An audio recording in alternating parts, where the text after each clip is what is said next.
baie dankie dat julle my gejoin het. Baie welkom by Leer Ken God. My naam is Abigail en in hierdie video gaan ons Exodus 8 doen. Ek net hier so reg kry. Dis ek. Tweede plaag die paddas. Oepsie. Sorry. Okay. Dis ek. Tweede plaag die paddas. Ek net hier so reg kry. Dis ek. Verder het die Here met Moses gespreek. Gaan na Farao en sê vir hom, so spreek die Here, laat my volk trek, dat hulle my kan dien. En as jy weier om hulle te laat trek, kyk, dan sal ek jou hele grondgebied met paddas tuister, sodat die Nil van paddas sal wemel, en hulle sal opklim en in jou huis kom, en in jou slaapkamer en op jou bed, ook in die huis van jou dienaars en onder jou volk, en in jou bakoonde, en in jou bakskottels. En die paddas sal teen jou, en teen jou volk, en teen al jou dienaars opspring. Verder het die Here met Moses gespreek. Sê aan Aaron, steek jou hand uit met jou staf oor die strome, en oor die kanale, en oor die waterkuile, en laat die paddas opkom oor Egipte land. En Aaron het sy hand oor die waters van Egipte uitgesteek, en daar het paddas opgekom en Egipte land oordek. Maar die towenaars het dieselfde gedoen met hulle towerkunste, en paddas laat opkom oor Egipte land. Nou wat is nou die punt van dit? Wat is die punt van nog paddas opbring? Doesn't make sense. Kyk vers 8, toe het Farao Moses en Aaron laat roep en gesê, bid tot die Here dat hy die paddas van my en van my volk wegneem. Dan sal ek die volk laat trek, dat hulle aan die Here kan offer.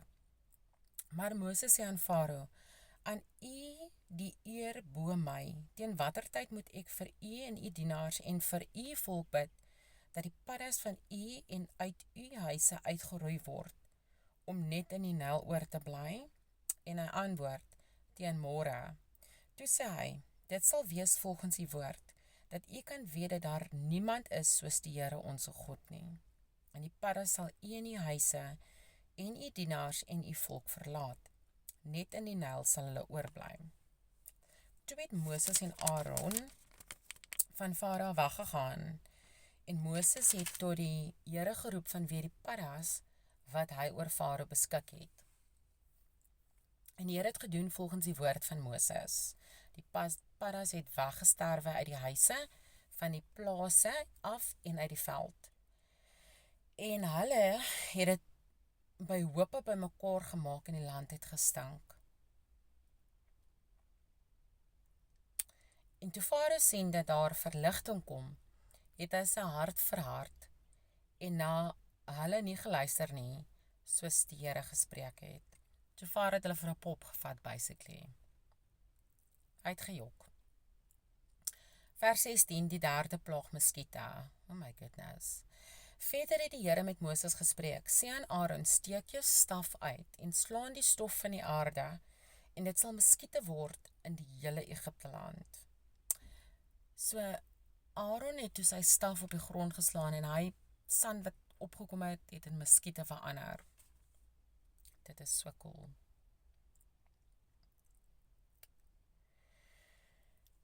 En hulle het so gedoen. Aaron het sy hand met sy staf uitgesteek en die stof van die aarde geslaan, en daar het muskiete gekom op die mense en op die vee.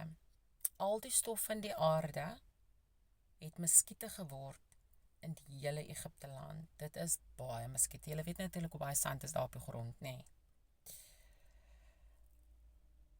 En die towenaars het dieselfde gedoen met hulle towerkunste om die muskiete voor te bring, maar hulle kon nie. So was die muskiete dan op die mense en op die vee. Toe sê die towenaars vir Farao, dit is die vinger van God. Maar Farao se hart was verhard, sodat hy na hulle nie geluister het nie, soos die Here gespreek het. Die vierde plaag, steekvlee. Vers 20.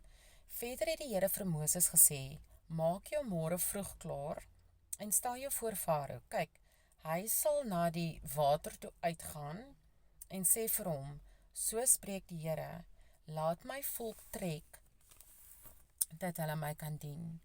Want as jy my volk nie laat trek nie, kyk, dan stuur ek teen jou en teen jou dienaars en teen jou volk en teen jou huise die steekvlee, sodat die huise van die Egiptenaars vol steekvlee sal wees en selfs die grond waar hulle op staan.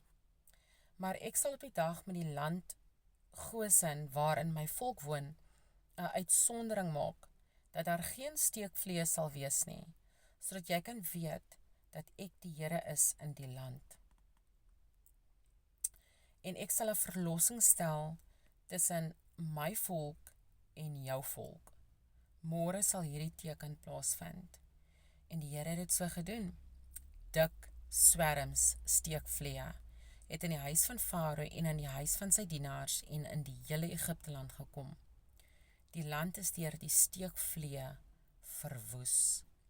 Toe laat Farao Moses en Aaron roep en sê, gaan heen, offer aan julle God in die land. Maar Moses antwoord, dit is nie reg om so te doen nie, want wat ons aan die Here onse God offer, is 'n gruwel vir die Egiptenaars. As ons iets wat 'n gruwel is vir die Egiptenaars voor hulle oë offer, sal hulle ons dan nie stenig nie? Laat ons 3 dagreise ver die woestyn intrek, dat ons aan die Here onse God kan offer, soos hy ons sal beveel. Toe sê Farao, ek sal julle laat trek, dat julle aan die Here julle God kan offer in die woestyn. Julle moet maar net nie te ver wegtrek nie. Bid vir my. En die man.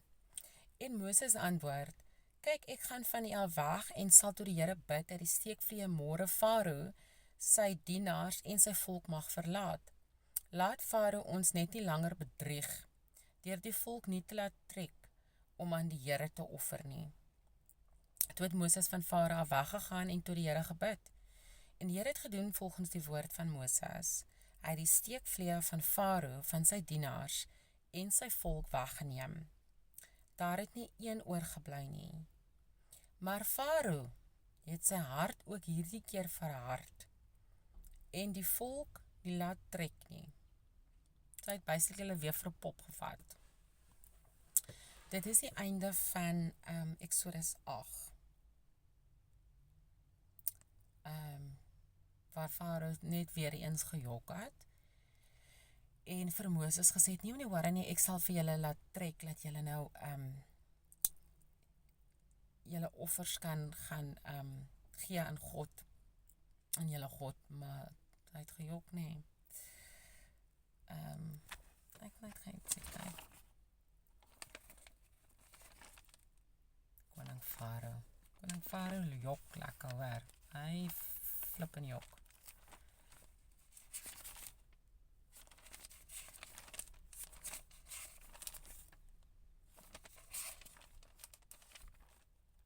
Okay. Tot de volgende keer.